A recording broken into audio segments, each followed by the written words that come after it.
ကင်ဆာယောဂတွေမဖြစ်ချင်တော့ဆရာမအခုပြောပြမယ်ဒီအချက်တွေကိုဂရုစိုက်ဖို့လိုပါမယ်နော်လူတွေရဲ့နေပုံထိုင်ပုံတွေ lifestyle ပြောင်းလဲလာတာနဲ့အမျှပေါ့နော်အခုနောက်ပိုင်းမှာဆိုရင်ကင်ဆာယောဂတွေကအဖြစ်များလာပါတယ်မြန်မာမှာဆိုရင်အဆုတ်ကင်ဆာရင်သားကင်ဆာအသည်းကင်ဆာအစာအိမ်ကင်ဆာဥမကြီးကင်ဆာတိမ်ကောင်းကင်ဆာတွေကအဖြစ်များရဲဆိုတာကိုတွေ့ရပါတယ်ကင်ဆာယောဂတွေကဖြစ်လာရင်လည်းကြောက်စရာကောင်းတဲ့အတွက်ကင်ဆာဖြစ်မှာကိုလည်းကြောက်ကြရဲပေါ့နော်ဒါပေမဲ့ကင်ဆာယောဂတွေကိုစောစောရှာတွေ့မယ်ဆိုရင်စောစောကုသလို့ရတယ်လို့အစတွေကမဖြစ်အောင်ကာကွယ်လို့ရတဲ့နည်းလမ်းတွေလည်းရှိပါတယ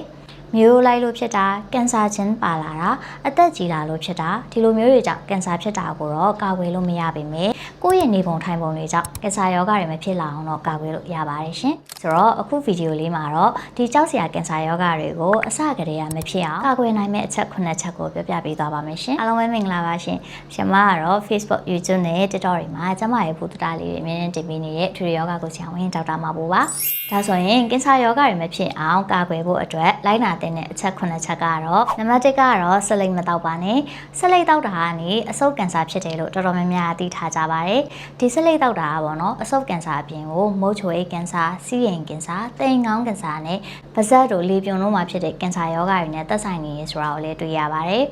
်ဒါအပြင်ဒီဆက်လိပ်ကိုပေါ့နော်ကိုယ်တိုင်တောက်တာလည်းမဟုတ်ဘဲနဲ့ကိုနဲ့အတူနေတဲ့သူကိုအိမ်သားတငယ်ချင်းကဆက်လိပ်တောက်လို့ဆိုပြီးတော့ကိုကဆက်လိပ်ငွေ့ကိုအမြဲရှူနေရမယ်ဆိုရင်လေဒီအဆုတ်ကင်ဆာဖြစ်နိုင်ခြင်းများပါသေးတယ်ဒီတော့ကိုရိုင်းကလည်းဆက်လိပ်မတောက်တဲ့လို့သူများစီကနေပြီးတော့ပေါ့နော်ဆက်လိပ်အငွေ့တွေမရှူမိအောင်နေတာကလည်းအကောင်းဆုံးပါပဲနံပါတ်2ကတော့ကိုယ်လေးချိန်ထိန်ပါကိုလှက်လှုပ်ရှားမှုလုပ်ပါအဝမလွန်စေဘဲနဲ့ခန္ဓာကိုယ်လေးချိန်ထိန်တာကတချို့ကင်ဆာဖြစ်ပွားမှုတွေကိုရောစေနိုင်ပါတယ်ကိုလက်လှုပ်ရှားမှုပုံမှန်လုပ်မယ်ဆိုရင်ကိုယ်လေးချိန်ကိုထိန်းထားနိုင်တယ်လို့ရင်သားကင်ဆာဥမာကြီးကင်ဆာဖြစ်နိုင်ခြေတွေကိုလည်းရောကြစေပါတယ်ဒီတော့ဒီနေ့ကိုပေါ့နော်အနည်းဆုံး2 ရက်လောက်တော့ကိုလက်လှုပ်ရှားမှုရှိသင့်ပါတယ်နံပါတ်3ကတော့ကျန်းမာရေးနဲ့ညီညွတ်တဲ့အစားအသောက်တွေ healthy diet တွေကိုစားသင့်ပါတယ်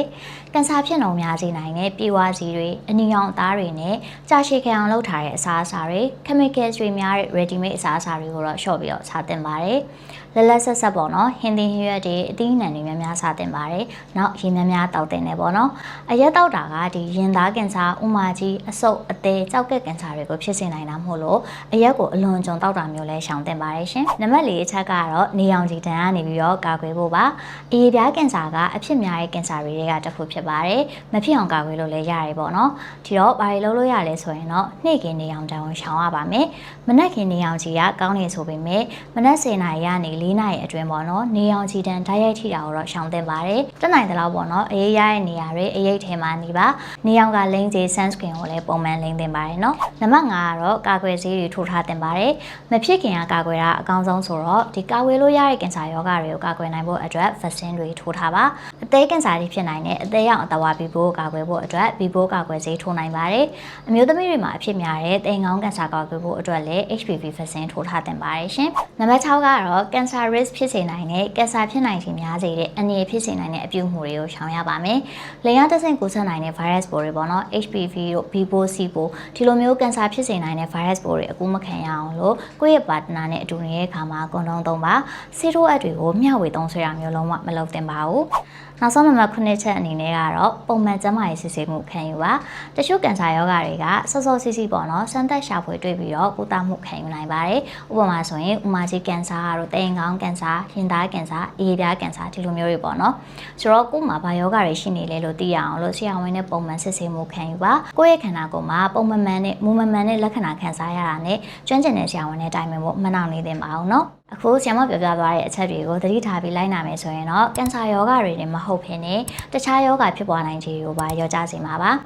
ကျန်းမာခြင်းကလက်ကြီးတစ်ပါးဆိုတဲ့အတိုင်းပေါ့နော်ကျန်းမာမှအလုပ်တွေလည်းကောင်းကောင်းလုပ်နိုင်မယ်ဘဝမှာလည်းပျော်ရွှင်နိုင်မှာမို့လို့ကျန်းမာရေး lifestyle နဲ့နေဖို့အကြံပေးချင်ပါတယ်ရှင်ဒီလောက်ဆိုရင်တော့ကင်ဆာမဖြစ်အောင်ဘယ်လိုအချက်တွေကိုလိုက်နာသင့်လဲဆိုတာကိုဘုဒ္ဓတာရသွားပြီလို့ထင်ပါတယ်နော်ဒီဗီဒီယိုလေးကိုကြည့်ပြီးလို့အကျိုးရှိရဆိုရင်တခြားသူတွေဘုဒ္ဓတာရသွားအောင်လို့ share သွားပေးဖို့လည်းမမေ့နေအောင်နော်အဆုံးထိကြည့်ပေးရတဲ့အတွက်ကျေးဇူးများတင်ပါတယ်ရှင်နောက်ဗီဒီယိုမှာဆင်မနဲ့ပြန်တွေ့ပါမယ်နော်တတာ